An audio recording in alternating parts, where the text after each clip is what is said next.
What is the best anti-joke you've heard? What do you call a homing pigeon that can't find its way home? A pigeon.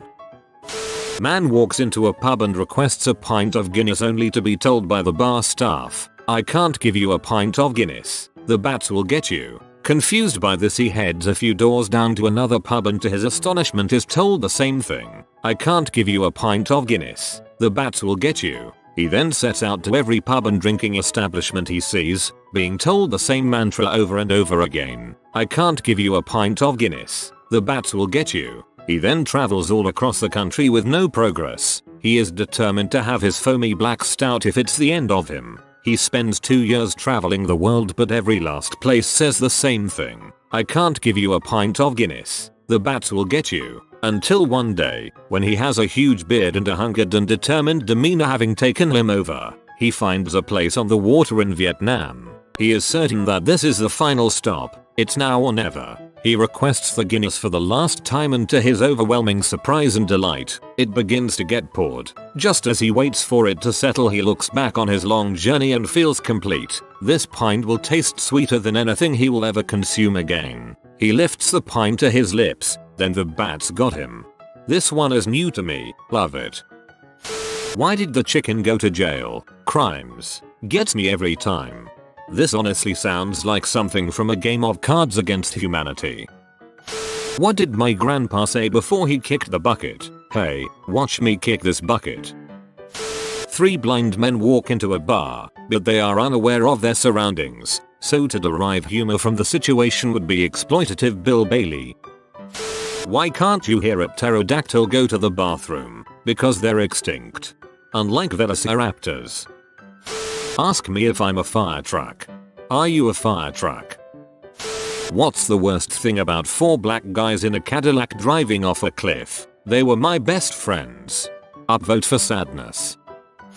Knock knock. Who's there? Dave. Dave who? Dave proceeds to break down into tears as his grandmother's Alzheimer's has progressed to the point where she no longer remembers him.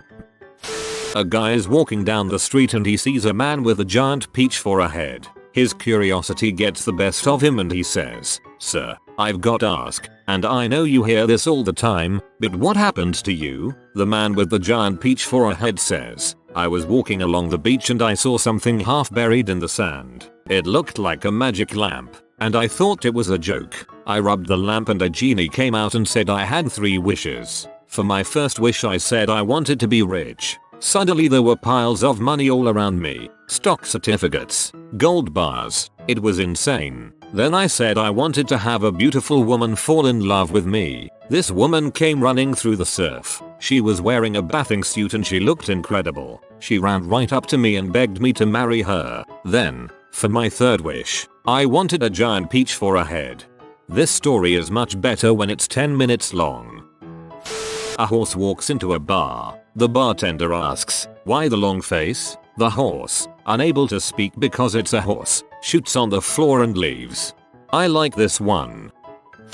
What's the most important part of telling a joke? Timing. I have a friend whose 7th period is my 6th period. When we crossed while changing classes, I said, "What's the difference between a good and cut it?" I left a piece of paper on his desk saying joke and a bad joke timing. He was excessively displeased. Hey, my most upvoted comment is of your least favorite joke. A dyslexic man walks into a bra. His wife's laundry was hanging out and he wasn't paying attention. Admittedly, the man's dyslexia played little role in this event. I think I'm dyslexic because I read that as bar a good 3 times. Fun fact, if you stacked all the elephants on the world from the earth to the moon, they would all die. What did the man say when he couldn't find his truck? "Where's my truck?" This is the quality content I come to Reddit for. How do you keep an idiot in suspense?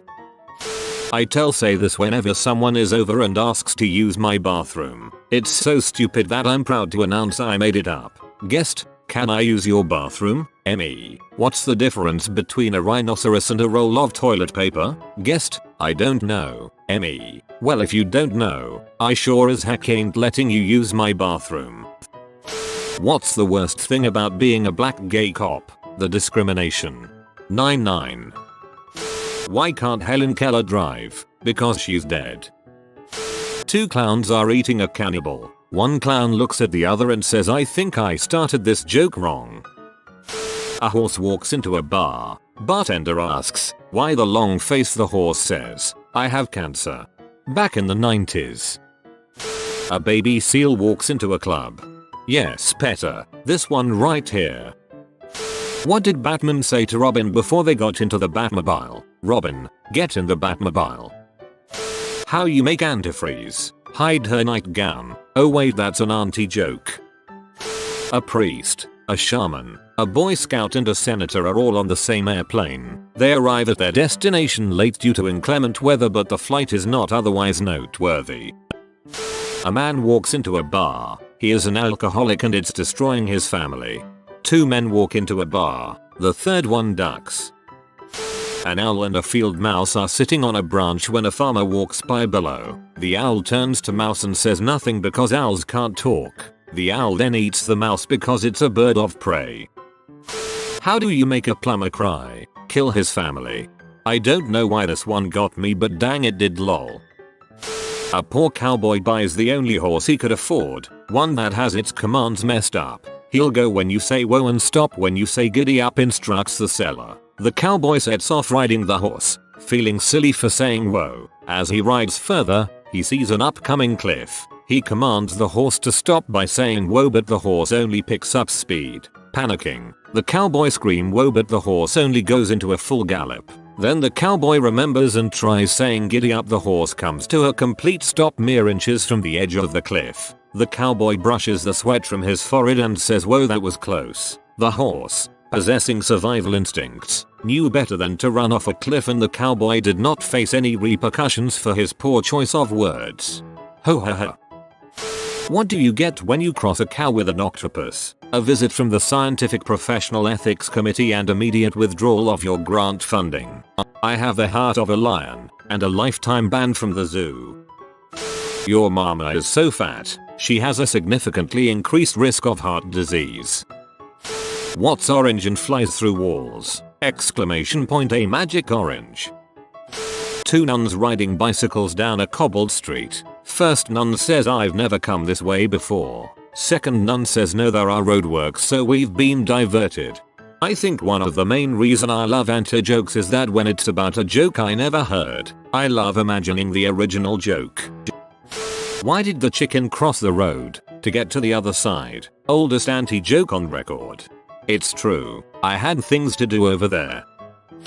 A kid hears a knock at his front door. He opens it to find a snail on his doormat. He shrugs, picks up the snail, hurls it into the garden, goes back inside. The kid goes back to reading his book about architecture. He loves architecture, the weird majesty and history of buildings telling their stories. Once the kid graduates high school, he double majors in world history and architecture. He travels extensively, studying the intricacies of Musée d'Orsay in Paris and the Mosque of Cordoba in Spain, cutting his teeth on Ludwig Mies van der Rohe and Le Corbusier. He settles back into his home city on the East Coast, focusing on the neighborhoods of his childhood, determined to preserve the houses there. A few years later, the kid, now a man, meets a NPR reporter working on a piece about local buildings being added to the historical registry, and they hit it off. They work in tandem to save magnificent old houses from the wrecking ball, and along the way, they fall in love and marry. They spend years creating a foundation to preserve and renovate their city's buildings, and it gains so much attention that other cities begin the same initiative. Amidst all this, the man and his spouse find time to raise two kids together.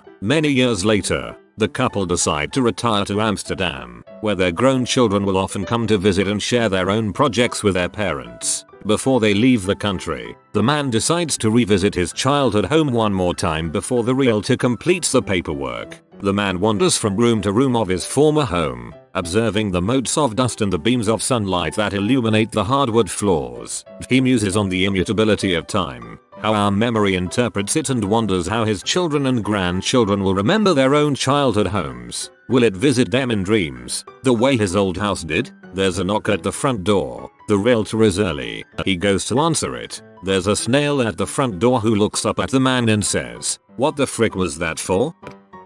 Two scientists walk into a bar. "I'll have an H2O. I'll have an H2O. 2. The bartender gives them both water because he is able to distinguish the boundary tones that dictate the grammatical function of homonyms, encoder position as well as pragmatic context.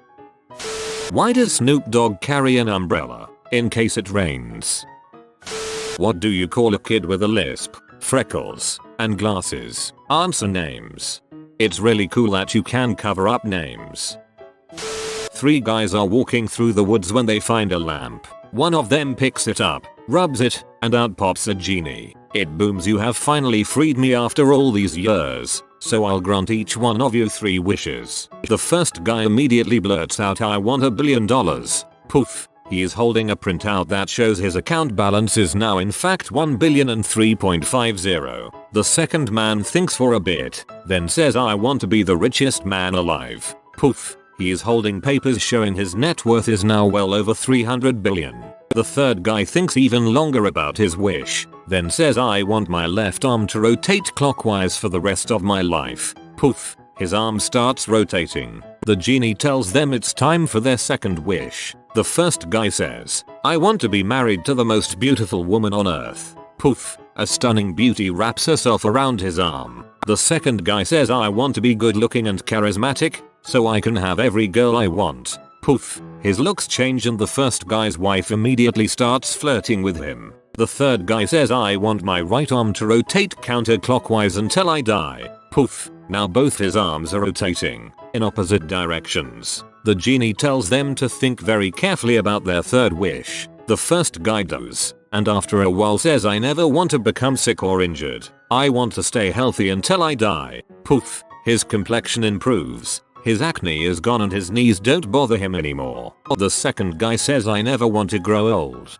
I want to stay 29 forever." Poof. He looks younger already. The third guy smiles triumphantly and says, "My last wish is for my head to nod back and forth." Poof. He's now nodding his head and still flailing his arms around. The genie wishes them good luck, disappears, and the men soon go their separate ways. Many years later they meet again and chat about how things have been going. The first guy is ecstatic. "I've invested the money and multiplied it many times over, so me and my family will be among the richest of the rich pretty much forever. My wife is a freak in the sheets, and I've never gotten so much as a cold in all these years." The second guy smiles and says, "Well, I built charities worldwide with a fraction of my wealth. I'm still the richest guy alive and also revered for my good deeds. I haven't aged a day since we last met, and yes, your wife is pretty wild in bed." The third guy walks in, flailing his arms around and nodding his head, and says, "Guys, I think I fricked up. Kids, be careful what you ask for. You might end up flailing both arms and nodding for the rest of your lives." What's green and has wheels? Grass. I lied about the wheels. Why does Michael J. Fox make the best milkshakes? Because he uses the finest ingredients. You've encountered the lost treasure of Captain Gus Fishhead. Subscribe to receive some of his gold. If you are new to the channel, you can subscribe. I publish new videos every day. Until then, check another video, or don't. Either way, have a great day you magnificent people.